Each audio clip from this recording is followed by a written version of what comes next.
Hello and welcome to another episode of Walking with Walfinch.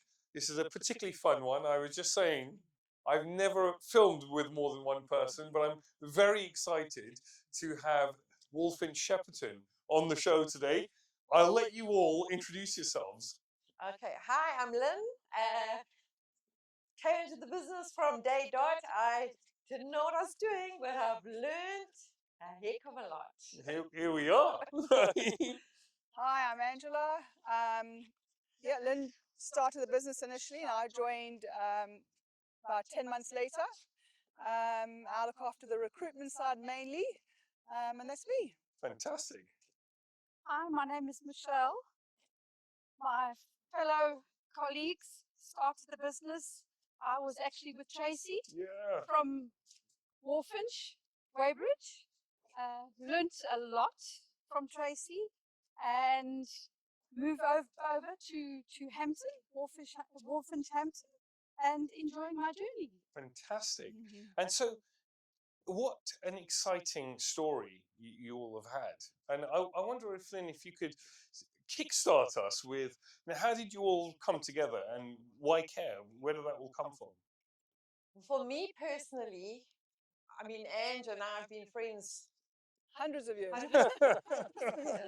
the cot. We didn't ever plan this, but I originally came to the UK and did care work. And I thought they were all a bunch of idiots because they didn't do anything like I thought it should be done. Won't mention any names. And then Ange and I were talking the one day with Judith and Mish, and we said, we want to do it our way. And we knew Tracy. So Tracy loved Walfinch and Tracy was doing so well. Got on the phone to Tracy. The rest is history. Amazing. And so, and where were you living prior to that? Prior to coming to, we were all from South Africa. Okay. So. And did you move to come and start a business? No. Or was it? No, we were all in logistics. Yeah, okay. So I think that really helps with our organizational skills. We've really, in the beginning, you try and box it all, but there's human element. You've got to move those boxes. So I think it's a good background because we're all strong salespeople. Angie's got recruitment. We've all been in management positions. Not only that, I think we all have something to add to the business that is very different. And we looked at other franchises as well. We did our research, and we just felt this was a culture fit to who we are.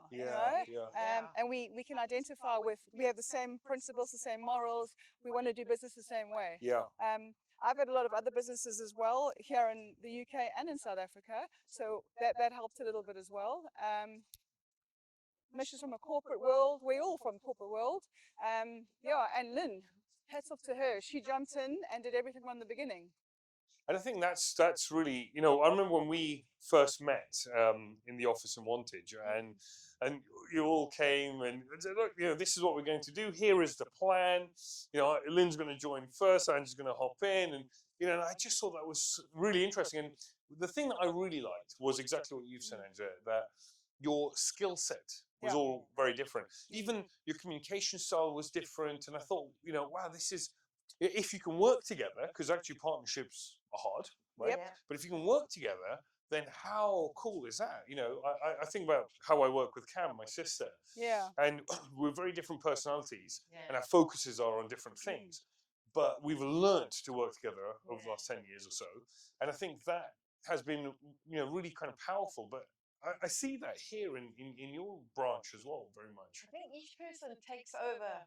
Their strength just naturally takes over those specific jobs. I mean, Mish is stat queen.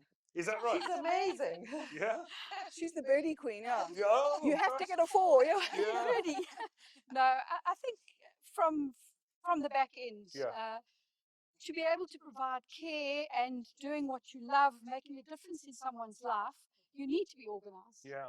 And organizational skills don't come easy, especially as Lynn said, it's a human element involved. Things change every day. And yes, it's amazing just putting all the pieces together. And it does feel like jigsaw pieces that you're putting together, especially in domiciliary care, I think. Yeah, You know. yeah. Sometimes pieces missing. Yeah. More often than not. Yeah. And how do you deal with that? You know, when you sort of come into this country, so therefore don't have this, you know, vast network of people, but you've built something quite special here, and you're on this trajectory to do it. I can see the push-ups are very much happening. Yeah. And you know, I'm really interested. You know, when you have those problems, what goes through your head? You know, carer calls in sick, or you just simply can't get something sorted. You know, you've had management issues and all that kind of, you know, fun stuff. But what goes through your head, and how do you get through that? You know what? I think we all the same. We just jump Make in. a plan. Yeah. It's a South African thing. For us, we just make a plan. Yeah. We just do it. And Yeah. if a carer calls in, one of us are immediately in the car, or Yeah. two of us, or on the phone. We just do it. Proactive. It's just, Yeah. and we're fortunate because there are several of us. Yeah. And even though Judith's not here today, she's in the business Yeah. and she's jumping in too. So we're all there. You know? And what do you think is the hardest thing about working in a partnership? To anyone that would dare to answer that question. So, you know, I can get that one. I think we miss our friendship. You know, we used to have like a Friday club. We always go to somebody's house or to a restaurant and get together every Friday Yeah. when we were in different jobs. Now we work together every day. We don't do that. Yeah. So we've had to actually work at this partnership, and we're aware that we never want to lose our friendship that we Yeah. have. Yeah. And touch wood, so far so good. Great. And communication, I think, is key. You know, sometimes those hard questions have to be asked. Yeah. You know, and you have to be accountable. And so far, yeah, it's working. It's really interesting. It reminds me of a time when, you know, in the early days when we were setting up, you know, obviously, you know, Cam is my sister, and so we go to see our parents. We're there on the weekend and whatever, and her phone's popping off, and then she's telling me about all the issues. I'm like, look, this feels like a you problem, and we need to talk about it on Monday, right? Because otherwise we're both going to ruin our weekend. And it was really funny because she's looking at me like, what are you saying? You know, I'm like, you know, but actually otherwise we don't retain that, you know, sibling relationship actually, and it's having some boundaries around that, I think is really important. Same with the friendship piece of saying, well, okay, if we're out, we're either talking about work or not talking about work, but let's decide now, you know. And it's all one of the things that we often do, me and Cam, is that if we're somewhere and we're saying, right, we've got this 15-minute segment, let's do it, and then that's it, you know, and we won't allow ourselves to come back to that, because otherwise you just, you know, you don't know what's going on with the kids or my kids, and you know, etc. And it's important to retain the relationship piece, right? For sure. It is important, but for us, talking about our clients, it's absolutely exciting. Yeah. That's what we want. We want to make the difference. We want to be the difference. So talking, getting information from each other, it's paramount to the care that we deliver. We're excited. We're doing what we want to do, not because we have to do it. Yes. We want to do it. We're passionate about what we want to do. And I think that kind of hyper focus, almost obsession over that development is almost needed when you're starting. And we're competitive. We want to break all those records. Yeah. You know? We know what's happened before, and there's some pretty steep records to be broken. But we're on a mission to do that. Yeah. Well, and you absolutely can, right? Because you're doing the press ups, right? You're doing the community work. Oh yeah. We're fully involved. We work with the hospice charity shop. We work there every week. Angie's on Rotary. Between the two, we've gotten quite a few clients. Really? Because you're getting into the community and you're really part of it. And they talk, and then they walk into, say, the hospice shop where I am working, and the care comes up, and I've always got my little Walfinch badge on. Fantastic. And it's amazing getting into the community. And Ange does so much with Rotary, breakfast and bowling, all sorts. And people get to know you, and you're part of the community. They want you. Actually, I listened to one of your podcasts with a lady from NACAS, I think it is. Okay. Oh, yes. Yeah. And Liz, that's right, yes. She spoke about youngsters and introducing what care is all about to them and to raise the profile. So I spoke to one of the ladies at Rotary that looks after the education sector, and we're going to 2 schools in Shepperton, and I'm going to we're going to do a little award there every month, just to raise the profile. I thought it was such a brilliant idea that you had. Well, this is it now. I think, Yeah. actually, as a community, as a care community, I think there's so much richness, which is one of the reasons I do this, because I think wonderful for us as a network, as a Walfinch network, but also you kind of hope that everyone else in the sector looks at it and thinks, oh, I could do that, and incremental change throughout the whole sector. Absolutely. Over the next 5 years, 10 years, and that actually really interesting brings me to my other question with you guys. So what does it look like? And if you fast forward 5 years or 10 years, what do you want? Retired. Yeah. At 35, yes. Well, with the backing that we have from you and your team, gosh, there is no finishing line for us. Care is care. We want to deliver the care that we do professionally, love, empathy. We want to be there. We want to make a difference in 10 years' time. And that's our goal, to get better and better every day. Employ the right people, make sure their hearts are in it, do what we have to do, and live the moment. Live this opportunity and privilege that we have. And competitive spirit here, Michelle. We want to be the best. Sarah. Be the biggest. Not only biggest that, people have said, well, there are 4 of us in the business, and people think, wow, that's a lot. But it's not. The reason why we did it together, we have a huge territory. Yes. We're going to have satellite branches all over. That's our goal.